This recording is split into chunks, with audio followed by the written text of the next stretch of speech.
જય શ્રી કૃષ્ણ। તો જો એક નવી રંગોળી બતાવું। ગોપદમ કહેવાય।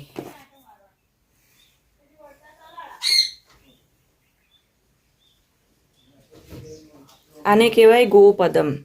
ગાયના પદચિહ્ન, જેમ આપણે પગમાર્ક કહીએ, સિંહના ફૂટપ્રિન્ટ કહીએ, તો આ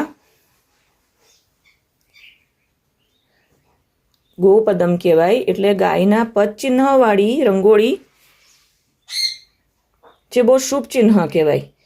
જેમ કે સ્વસ્તિક, દીવો, આ બધા જે ચિહ્ન છે, ત્રિશૂળ,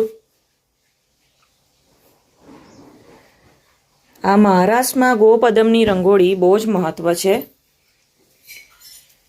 એક નાનું બિંદુ। તો આજે પછી સૂરજના ચિહ્નવાળી રંગોળી કરવાનો અર્થ બહુ જ પોઝિટિવ વાઇબ્સ, ભગવાનને કે માતાજીને એન્ટ્રન્સમાં રંગોળી, પાણી આરે રંગોળી।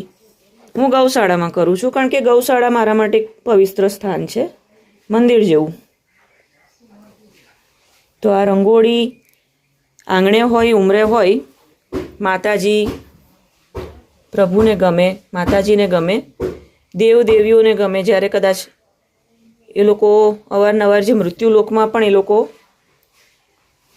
આવન જાવન કરતા હોય છે, તો એમનો વાસ થાય, લક્ષ્મીનો વાસ થાય ઘરમાં, પવિત્ર દેવ દેવીઓનો વાસ થાય। એટલે રંગોળી પાણી આરે ઉમરે હું ગૌશાળામાં કરું છું। જય શ્રી કૃષ્ણ।